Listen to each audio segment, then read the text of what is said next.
اپنے علم کے مطابق آپ لوگوں کو قرآن و حدیث بزرگان دین کے اقوال کو پہنچانے کی کوشش کروں گا. زیادہ دیر آپ لوگ کے درمیان نہ رہوں گا. مگر میں بتاؤں مسلمانوں، آپ لوگ دیکھ رہے ہیں کہ ممبر رسول پر اولاد رسول تشریف فرما ہے. آپ اولاد رسول کی زیارت کریں اور تھوڑی دیر تک میری بحث کو سماعت کریں. اولاد رسول کا مقام عرفہ والا ہے، اولاد رسول کا مقام بہتر والا ہے. اولاد رسول کے مقام کو بیان کرتے ہوئے مسلمانوں تیسرے امام شافعی رضی اللہ عنہ فرماتے ہیں، یاد رہے مسلمانوں، شریعت کے بھی 4 امام ہوئے اور طریقت کے بھی 4 امام ہوئے. شریعت کے 4 امام کون ہیں؟ تو امام اعظم ابو حنیفہ، نمبر 2 حضرت امام مالک، نمبر 3 حضرت امام شافعی، نمبر 4 امام احمد بن حنبل. یہ شریعت کے 4 امام ہیں. اور طریقت کے 4 امام قادری، چشتی، سہروردی اور نقشبندی. تو شریعت کے بھی 4 امام ہیں، طریقت کے بھی 4 امام ہیں. تو شریعت کے جو تیسرے امام شافعی ہے، اولاد رسول کی شان بیان کرتے ہوئے امام شافعی کیا فرماتے ہیں؟ آل النبی شریعتی، یعنی آل نبی، اولاد نبی میرے لیے ذریعہ نجات ہے. وَهُمْ إِلَيْهِ وَسِيلَتِي، اور واللہ کی بارگاہ میں میرے لیے وسیلہ ہے. مسلمانوں، امام شافعی نے کیا کہا کہ اولاد رسول میرے لیے ذریعہ نجات ہے اور اولاد رسول اللہ کی بارگاہ میں میرے لیے وسیلہ ہے. ارجو بہم آتا غدن بید الیمین صحیفتی، میں امید رکھتا ہوں کل قیامت کے دن اللہ تعالی میرا نام اعمال داہنے ہاتھ میں دے گا اولاد رسول کے طرف.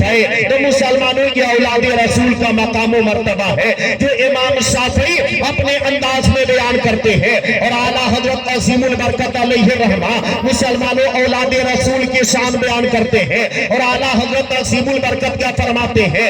ایسے آقاؤں کا بندہ ہوں رضا، ایسے آقاؤں کا بندہ ہوں رضا، بول بالے میری سرکاروں کے، بول بالے میری سرکاروں کے. اولاد رسول کی شان بیان کرتے ہوئے اعلیٰ حضرت عظیم البرکت فرماتے ہیں کہ تیری نسل پاک میں ہے بچہ بچہ نور کا، تیری نسل پاک میں ہے بچہ بچہ نور کا. تو ہے عین نور، تیرا سب گھرانہ نور کا. تو ہے عین نور، تیرا سب گھرانہ نور کا. یہ مسلمانوں اولاد رسول کی شان بیان کر رہے ہیں اعلیٰ حضرت عظیم البرکت علیہ رحمہ. لیکن یاد رہے، میں نے آپ لوگوں سے وعدہ لیا ہے کہ آپ لوگوں کے درمیان میں زیادہ دیر تک نہیں رہوں گا. مسلمانوں، ارکان اسلام 5 ہے، میں اسی کو گناؤں گا اور اسی میں سے تھوڑی سی بحث آپ لوگوں کے سامنے پیش کروں گا. مشکات شریف جلد اول صفحہ نمبر 12 حدیث نمبر 2، یہ حدیث بخاری اور مسلم میں بھی ہے. وعن ابن عمر قال، حضرت عبداللہ ابن عمر رضی اللہ عنہ سے روایت ہے، قال رسول اللہ صلی اللہ علیہ وسلم، کہ نبی کریم صلی اللہ علیہ وآلہ وسلم نے فرمایا، بنی الاسلام علی خمسین، سرکار فرماتے ہیں کہ اسلام کی بنیاد ان 5 چیزوں پر رکھی گئی ہے. آخر وہ 5 چیزیں کیا ہے جس پر اسلام کی بنیاد کو رکھ دیا گیا ہے؟ تو نمبر 1، شہادتی اللہ الہ الا اللہ وان محمد عبدہ ورسولہ، اس بات کی شہادت دینا، اس بات کی گواہی دینا کہ اللہ کے سوا کوئی معبود نہیں اور حضرت محمد صلی اللہ علیہ وسلم اللہ کے بندے اور اس کے رسول ہیں. ارکان اسلام میں پہلے نمبر پر کیا رکھا گیا؟ تو اللہ و رسول پر ایمان لانا. اور دوسرے نمبر پر وہ اقام الصلاۃ اور نماز قائم کرنا. تیسرے نمبر پر وہ اعطاء زکات اور زکات ادا کرنا. چوتھے نمبر پر وہ صوم رمضان اور رمضان کے روزے رکھنا. پانچویں نمبر پر یا حج اور حج کرنا.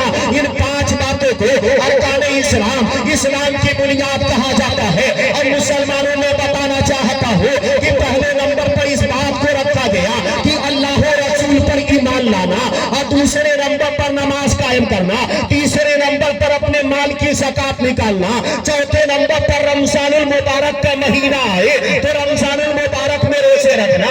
پانچویں نمبر پر حج کرنا. ان 5 باتوں کو ارکان اسلام اور اسلام کی بنیاد کہا جاتا ہے. لیکن پہلے نمبر پر کیا رکھا گیا؟ اللہ و رسول پر ایمان لانا. آخر اللہ و رسول پر ایمان لانے کا مطلب کیا ہوگا؟ آمنا باللہ کہ ہم اللہ پر ایمان لائے، آمنا रसूल और हम रसूल पर ईमान लाए, यानी ला इलाहा इल्लल्लाह मुहम्मदुर रसूलुल्लाह पढ़ करके हम मज़हब इस्लाम में दाखिल हो गए, हम मुसलमान हो गए। और याद रहे मुसलमानों, मुसलमान हो जाने के बाद, मोमिन बन जाने के बाद, इस्लाम में दाखिल हो जाने के बाद क्या रखा गया? तो 5 वक्त पाबंदी के साथ नमाज पढ़ना, उसके बाद ज़कात अदा करना। पता ये चला मुसलमानों, अमालो अफ़आल को बाद में रखा गया है और ईमान को पहले रख दिया गया है और रख करके बता दिया गया है। उसी का अमल अल्लाह की बारगाह में कबूल होगा जिसके दिल में ईमान की दौलत होगी। अगर ईमान की दौलत नहीं है, रातों दिन बंदा सजदे में पड़ा रहे तो भी सजदा करके वो नजात नहीं पाएगा, और वो सजदा करने वाला नजात पाएगा जो दिल में ईमान रखा हो और मोहब्बत से अपने सर को बारगाह इलाही में झुका दिया हो। वो बंदा दुनिया में भी कामयाब है और वही बंदा आखिरत में भी कामयाब है। सुभान अल्लाह, हक है, हक है। पहले नंबर पर क्या रखा गया? अल्लाह रसूल पर ईमान लाना। अब ईमान लाने के बाद क्या करो? 5 वक्त पाबंदी के साथ नमाज अदा करो। उसके बाद क्या करो? तो ज़कात। उसके बाद क्या करो? रमजानुल मुबारक के रोजे रखना। उसके बाद क्या है? तो हज करना। इन 5 बातों को अरकाने इस्लाम की बुनियाद कहा जाता है। लेकिन मैं आप लोगों को बताना चाहता हूँ कि याद रहे मुसलमानों, ईमान पहले है और अमाल क्या है? तो बाद में है। और इसमें बताया गया कि बगैर ईमान के कोई भी अमल अल्लाह की बारगाह में काबिल कबूल नहीं है। इसलिए कि असल जिस्म नहीं है बल्कि जिस्म के अंदर की जान है। असल आंखें नहीं है बल्कि आंखों की रोशनी है। असल जबान नहीं है बल्कि जबान की गोयाई है। तो बिला तमसील में बताना चाहूंगा मुसलमानों, बात को समझने की कोशिश करें। मुसलमानों, बात को अपने ज़हन नशीन उतारे और तकरीर सुनने के लिए जब जाया करें तो सिर्फ ये नियत लेकर के नहीं कि हम तकरीर सुनेंगे, मजे लेंगे, बल्कि ये नियत करके अपने घर से चला करें। हम चल के उलमाए कराम के बयानात को भी सुनेंगे और सिर्फ सुनने तक महदूद न रखेंगे बल्कि सुन करके उस पर अमल भी करने की कोशिश करेंगे। जब आप सुनेंगे भी मोहब्बत से और अमल भी करेंगे तब अल्लाह रब्बुल इज्जत आपकी दुनिया और आखिरत को संवार देगा। लेकिन हम तो सिर्फ सुनने के आदी हो गए, चलो मजे लेने चला जाए। मगर मुसलमानों, सिर्फ मजे के लिए काम न किया करो, उलमा को बुलाया करो, तो ये नियत लेकर के बुलाया करो हम उलमा की ज़ियारत करके सवाब के भी हकदार बनेंगे। उलमा के बयानात को सुन करके अपने दिल को मुतमईन भी करेंगे और साथ साथ ये कि उलमा के बयानात सुन करके उस पर अमल करके अपनी आखिरत को संवारेंगे। सुभान अल्लाह, बेशक बेशक हक है। आप लोग प्रोग्राम में आ जाए, मगर होता क्या है? लोग ऐसा इरादा नहीं रखते चलो मजे के लिए, जबकि हम दुनिया में मजे मारने नहीं आए। तो याद रहे, पहले नंबर पर ईमान को रखा गया, उसके बाद नमाज को रखा गया और बता दिया गया कि बगैर ईमान के कोई भी अमल अल्लाह की बारगाह में काबिल कबूल नहीं है। ईमान का होना क्या है? जरूरी है। याद रहे मुसलमानों, जिस्म हो और जिस्म में जान ना हो तो जिस्म बेकार है। आंखें हो और आंखों में रोशनी ना हो तो आंखें बेकार है। जबान हो और जबान में गोयाई ना हो तो जबान बेकार है। अगर कान हो और कान में समाअत ना हो तो कान बेकार है। अगर मकान हो और मकान में रहने वाला मकीन ना हो तो मकान बेकार है। अगर सूरज हो और सूरज में रोशनी ना हो तो सूरज बेकार है। अगर चांद हो और चांद में चांदनी ना हो तो चांद बेकार है। अगर करबला हो और करबला में ज़ाते हुसैन हो तो करबला बेकार है। कौन जानता करबला किसे कहते हैं? अगर करबला का जिक्र, करबला का चर्चा, करबला का तबसरा अगर आज तक बाकी है तो करबला की वजह से नहीं, ज़ाते हुसैन की वजह। नारे तकबीर, नारे रिसालत, या हुसैन, या हुसैन। तो ये 5 बातें अरकाने इस्लाम। पहले नंबर पर अल्लाह रसूल पर ईमान लाना और दूसरे नंबर पर नमाज कायम करना। तो याद रहे मुसलमानों, बगैर ईमान लाए नमाज कायम नहीं कर सकता। कोई अगर बंदा ये कहे कि मैं सिर्फ अल्लाह पर ईमान लाया और नबी को तस्लीम ना करे तो वो भी मर्द मोमिन नहीं हो सकता। आइए मैं इसको समझाने के लिए पेश कर रहा हूं। शक्कर व पानी मिलने से शरबत बनता है और गरम व सर्द तार मिलने से बिजली का पावर बनता है और अल्लाह रसूल को मिलाने से ईमान बनता है। तो कोई सिर्फ खुदा को मान करके मोमिन नहीं हो सकता है जब तक कि वो मुस्तफा को न माने। तो याद रहे मुसलमानों, पहले नंबर पर इस बात को रखा गया कि तुम अल्लाह रसूल पर ईमान लाओ, और ईमान लाने के बाद क्या करो, तो नमाज कायम करो। याद रहे मुसलमानों, ईमान लाने के बाद ताजिया उठाने का हुक्म नहीं दिया गया, मसनवी करबला में जाने का हुक्म नहीं दिया गया, लाठी डंडा खेलने का हुक्म नहीं दिया गया, बल्कि ईमान लाने के बाद सबसे पहले नंबर पर इस बात को रखा गया, तुम जहां कहीं भी रहो 5 वक्त पाबंदी के साथ नमाज अदा करो। बेशक बेशक पता ये चला कि ईमान लाने के बाद क्या है, तो नमाज अदा करो। और जो लोग भी नमाज नहीं पढ़ते, इबादत नहीं करते, अल्लाह की बंदगी नहीं करते, आइए कुरान पाक को समाप्त करें।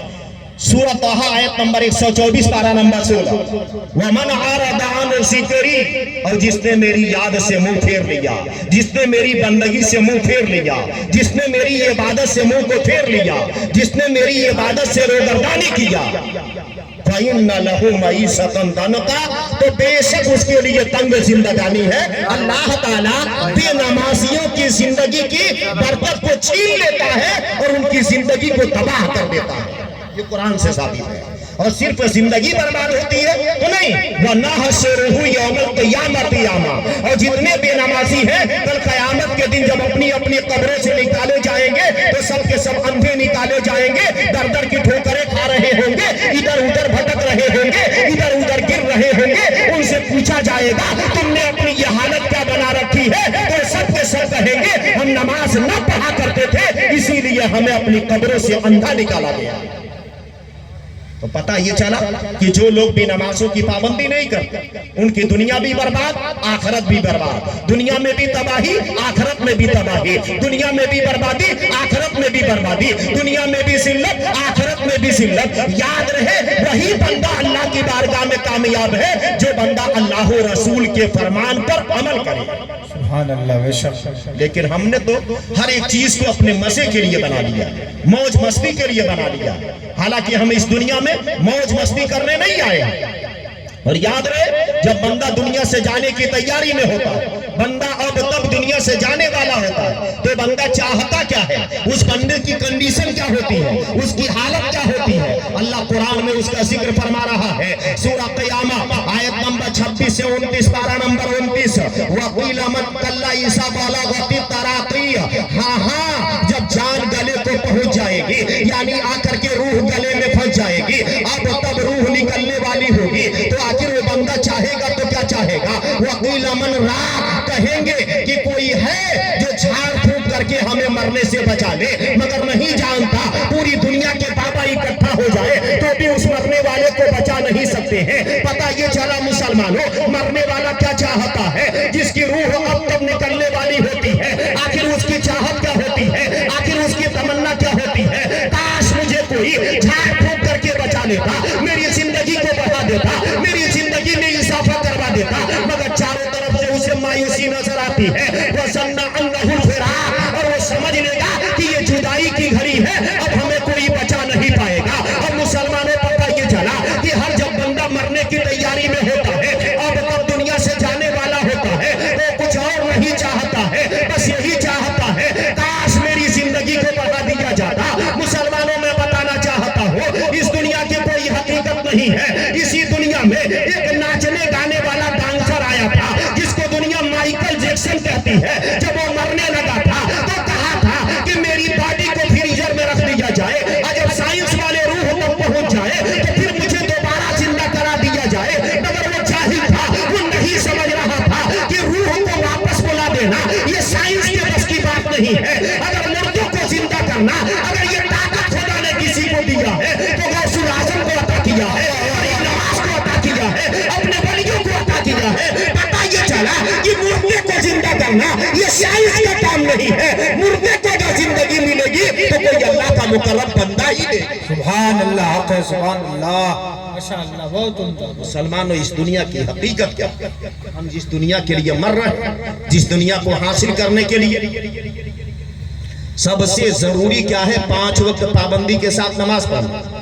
اگر نماز آپ نہیں پڑھتے ہیں تو میری بات کو غور سے سنیے گا، نماز کے علاوہ جو بھی آپ وظیفہ کر رہے ہیں اس سے ایک رتی امید یہ نہ رکھیے گا کہ ہم کامیابی پائیں گے، وہ کوڑے پڑیں گے کہ سارا وظیفہ نکل جائے گا۔ سنیے گا، میری بات تلخ لگتی ہے مگر سن لیجئے، یاد رہے ممبر رسول پر آپ دیکھنا اولاد رسول تشریف فرما، ان کے ایک دو نہیں لاکھوں کی تعداد میں مریدین ہیں، مگر حضرت مسلمانوں کوئی بھی جب آتا ہے اور آنے کے بعد سے حضرت سے کہتا ہے یہ پریشانی وہ پریشانی، حضرت کچھ اور نہیں بتاتے، فجر کی نماز کے بعد سے یہ وظیفہ پڑھ لینا، ظہر کی نماز کے بعد سے یہ وظیفہ پڑھ لینا، عصر کی نماز کے بعد یہ وظیفہ پڑھ لینا، مغرب کی نماز کے بعد یہ وظیفہ پڑھ لینا، عشاء کی نماز کے بعد یہ وظیفہ پڑھ لینا۔ پتہ یہ چلا کہ حضرت وظیفہ پڑھنے کی اجازت تو دیتے ہیں لیکن پہلے نماز کو رکھ دیتے ہیں اور رکھ کر بتاتے ہیں کہ اگر نماز نہیں پڑھ رہے ہو تو تمہارا کوئی بھی وظیفہ اللہ کی بارگاہ میں قابل قبول نہیں ہے۔ آج بہت سارے لوگ کہتے ہیں ہم فلاں وظیفہ لے کر کے بہت پڑھے کہ اس وظیفہ سے یہ بن جائے گا، اس وظیفہ سے ہو جائے گا، لیکن اب تک ہمارا کام بنا نہیں۔ سارے وظائف بند کرو، سب سے پہلے 5 وقت پابندی کے ساتھ نماز ادا کرو۔ ایمان لانے کے بعد اگر سب سے ضروری کام کیا ہے تو مسلمانوں 5 وقت پابندی کے ساتھ نماز ادا کرنا ہے، سب سے ضروری کام یہ ہے نماز ایمان لانے کے بعد۔